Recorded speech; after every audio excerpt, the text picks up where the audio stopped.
And three. Hello and welcome everyone on another episode of Awaz-e-Haqiqat that also kind of translates to the voice of truth. I'm your host, Chris Bhatra, and depending on whichever part of the world you're listening to me from, today I'm going to be talking about something that's very, very topical and something that I think needs to be more discussed about in the South Asian perspective is the intersectionality of gender and cultural diversity. And with me, I have a very prolific guest joining tonight. I have Shweta Kwatra Dakin, a passionate human rights advocate. Shweta is a community outreach, engagement, and communications professional with vast experience in working with diverse communities. Shweta currently works at GenWest as manager of early intervention. Her work primarily revolves around health outreach and primary prevention, with a focus on improving migrant and refugee women's access to culturally and linguistically appropriate women's health, education, and building capacity of community leaders in prevention of gender-based violence. She's also the founding member of two refugee-led organizations in Jakarta, and her forte is the ability to navigate cultures, languages, and diversity as well. Shweta has previously worked for over 15 years in marketing communications across a range of industries, ranging from education to lifestyle and art. On that note, a very good evening, Shweta. Thank you for joining me. How are you tonight? Thanks, Chris. Thanks for having me. Really looking forward to this conversation. Same here. Thank you for joining me. It's my pleasure that you're here finally. First things first, Shweta, what you're doing is amazing. Just by reading your bio, I could see there's a lot on your plate. So thank you for doing what you're doing for the community.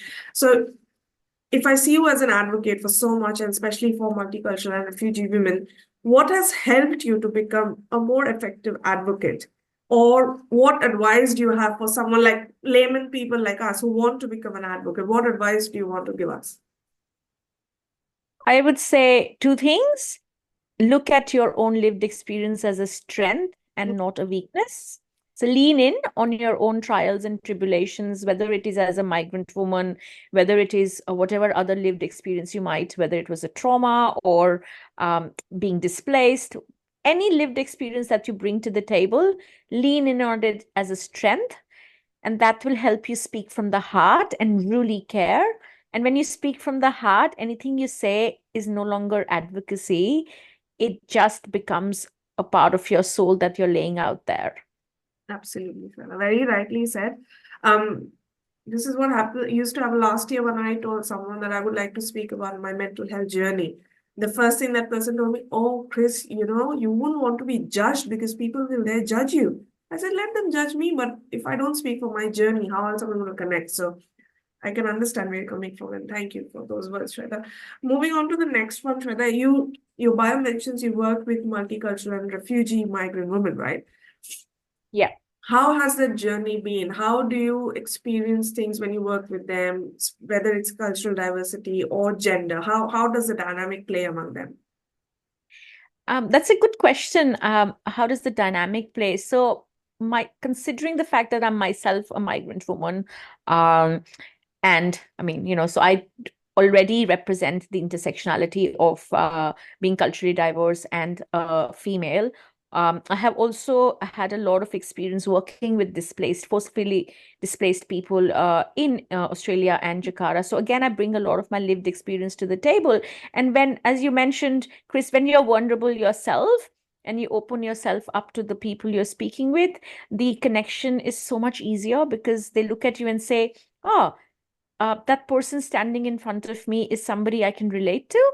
That person is somebody just like me. They just have more knowledge of what I need to learn about.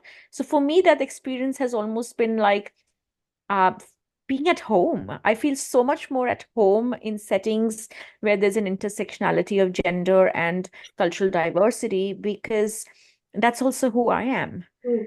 And it's been very comfortable. Also, thanks to having lived and worked in many countries, it's something that comes very naturally to me. I can walk into a room and I look at people from 25 different countries and I feel at home.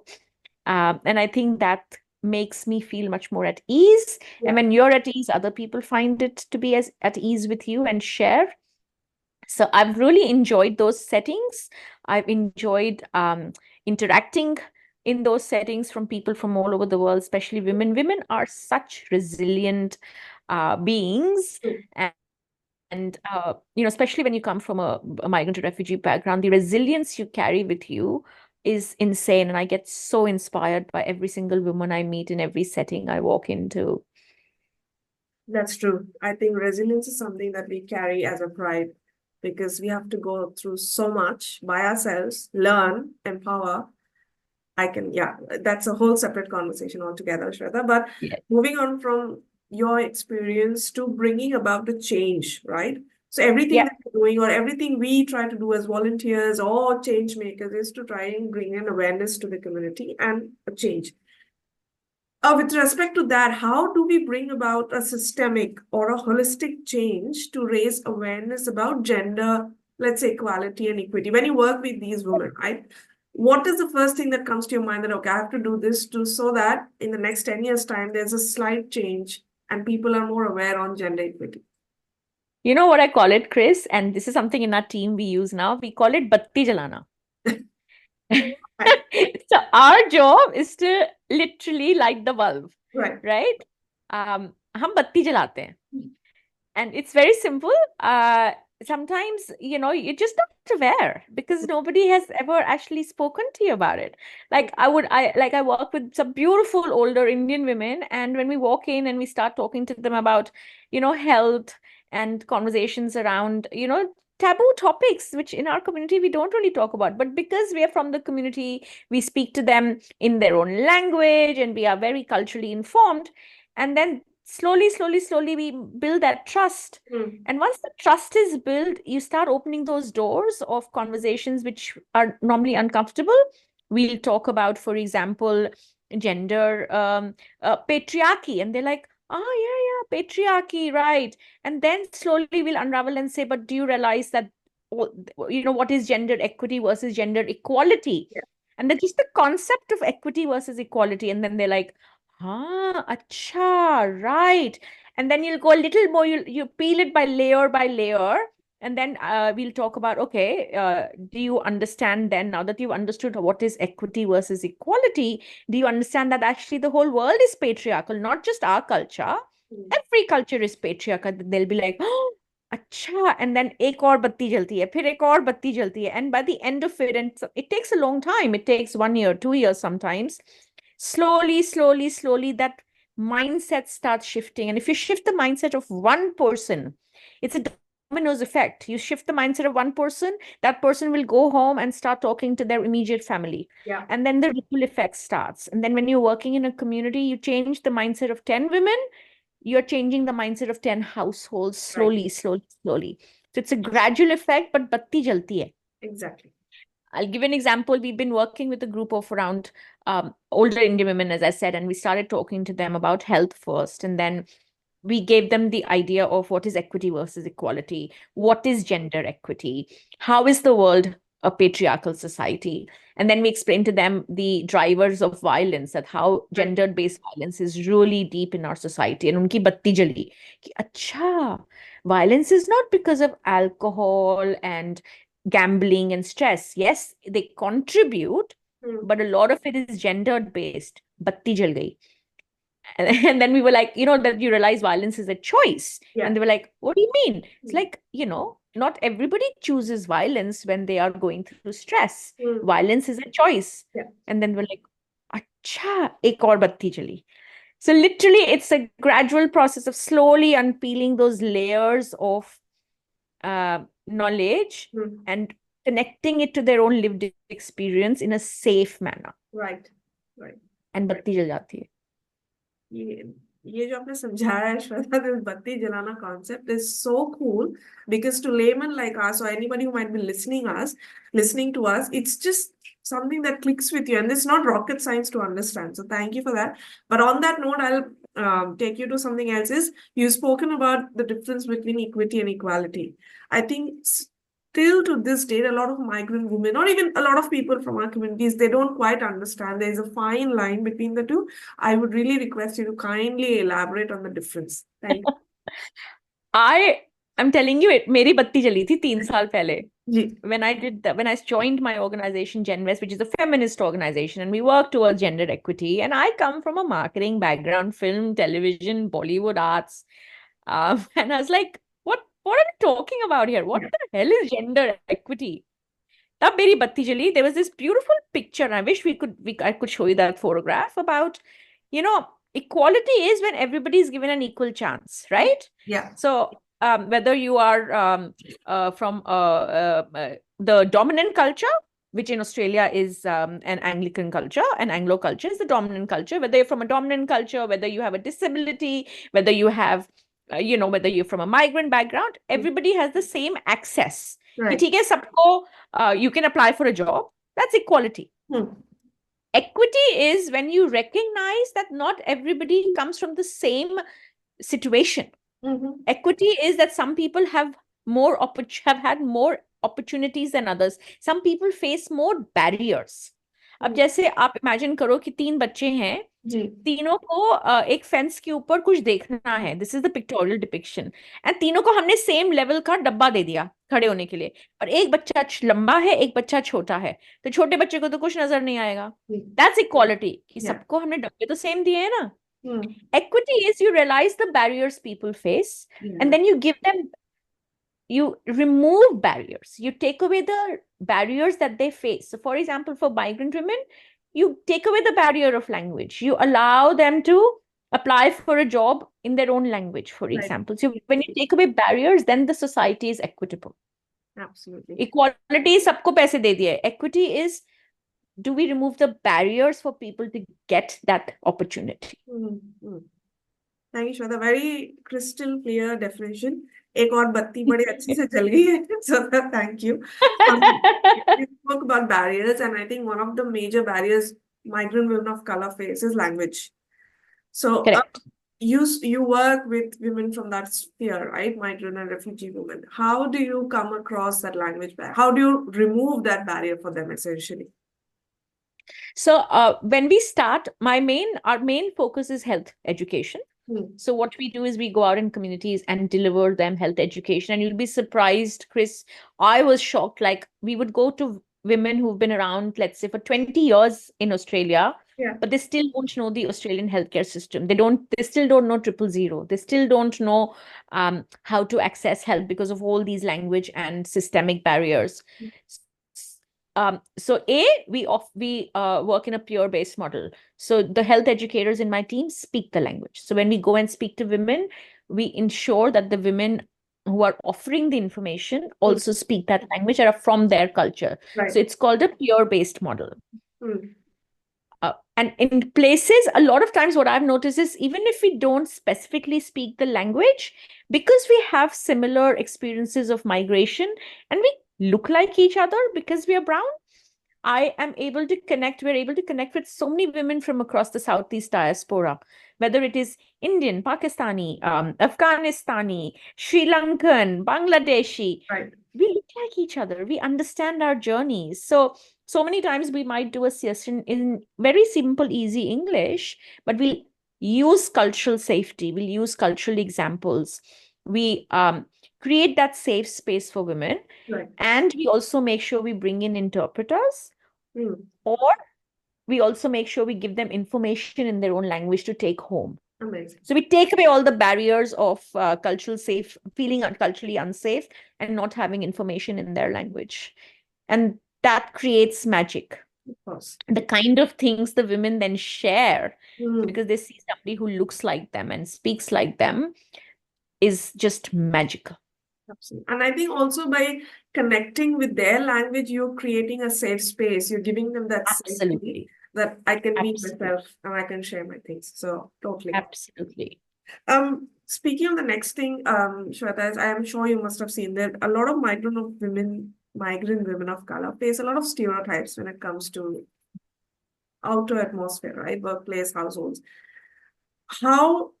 What are the specific stereotypes and biases that come towards migrant and refugee women?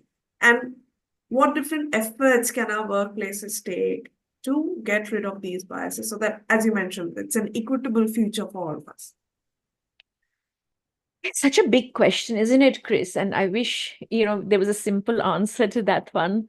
Because, when we say migrant and refugee women, it's not a homogeneous term, right? Migrant refugee women are women from very, very different cultures, very, very different economic backgrounds, very, very different migration pathways. Mhm. So a woman from sometimes women come here on an economic migration pathway where they're really educated and they come here on an economic migration. But then when you're a refugee from a war-torn country, your Yeah. pathway to Australia is very, very different. Mm. Unfortunately, the biggest stereotype and bias is that they're all the same. Mm. All migrant women are the same, and we all have similar journeys. And it's a shock if some of us speak good English, or a shock that, oh, you actually used to be a doctor. Really? You had a degree? And so that value Yeah. of just basic that, that not all migration and refugee journeys are the same. Mm. So let's not club together migrant and refugee women in one box. Yeah. Okay. That's my first issue with stereotyping. Mm. And then that bias of, oh, English is not your first language, so you're stupid. Actually, if we speak more than one language, it just actually speaks on our intelligence. Yeah. Yeah. Or then there'll be cultural biases, depending on the culture you come from.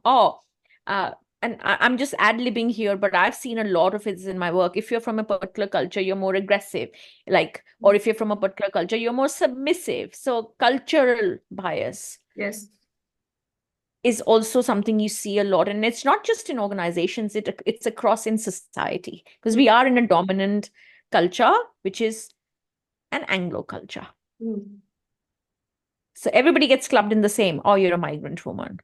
So you need to start from scratch. So what can we do to break the bias? Don't assume the person you meet just because they're a migrant, they have the same journey as somebody else. Mm. Try and find out what their journey is. Yeah. Try and find out what their story is before stereotyping them as, oh, you're a refugee, that's your story. Oh, you're from India, so this is your story. We are not a homogeneous lot as migrants. So that's my first step, is to understand the journey of that person to this country. Mm. And then the moment you understand the story of a person, then that person is not just a label. Yeah, it becomes a human. Becomes a human.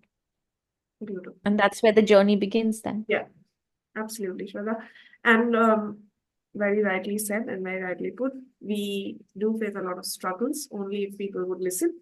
But I feel we have a lot of homework to do when it comes to empathy. That is what I've seen. People can be very sympathetic, but empathy is something rarity. But one last question for you, Shweta, is what would be your message to our listeners? Oh my God. I'm not a messiah to send a message, but I think I'll start with what I started with is consider your life experience as a strength. Dig into what you have been through and speak from the heart. And if you अगर एक बच्चे की भी बत्ती जला दी ना, एक बंदे की, आपने दुनिया चेंज कर दी.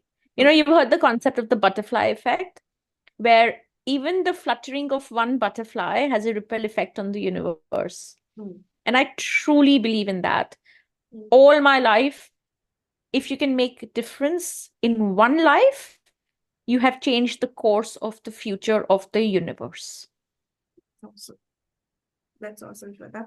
Thank you so much for joining me tonight on such an important topic, because we have all gone through the journey. We have new students coming in, new women coming in. This conversation will be here to stay. And on that note, I mean that we need to have periodic conversations like this. It's not a one-off that we had this tonight and that's it. I'm more than happy to talk. Thanks, and we should talk to lots of other women out there who are doing some amazing work. So I'll send some names your way. Thank you. On that note, Shweta, if someone wants to connect with you, where can they find you on social media? My name, you can look for me on LinkedIn. My name on LinkedIn is Shweta Kwatra Dakin. That will be the best platform to connect with me, see the work I do. And, even if you want to connect with me as a GenWest employee or as a person, as a mom, whatever. Nice. Always available for a conversation. I love mentoring. I love talking to young women or women who are struggling in really that cultural, fitting into the culture of this country. So yeah, send me a connection on LinkedIn, send me a message. I'm always available. Thank you, Shweta. Thank you. And now to my listeners, if you've heard us for the first time, I really hope you have a lot to take away from Shweta's work, experience, and wisdom. That Batti Jalana, aka is lighting a bulb, is so very important and crucial in today's date and time because so much is happening around us. We need to be enabled to empower one around the other as a ripple effect, as she mentioned. And if you've heard me for a while, I really hope that you like the content that I put out on the table. If you have got any thoughts, comments, or feedback, please write to me at Awaz-e-Haqiqat@gmail.com. I'm also available on YouTube, Instagram, and Facebook at the same name. I look forward to reading your thoughts and feedback. Thank you, Shweta. Thank you for joining me on a very Thanks, chill Friday Chris. night. It's been a pleasure. I hope we can get to connect on many other conversations in the future. Absolutely. Thank you.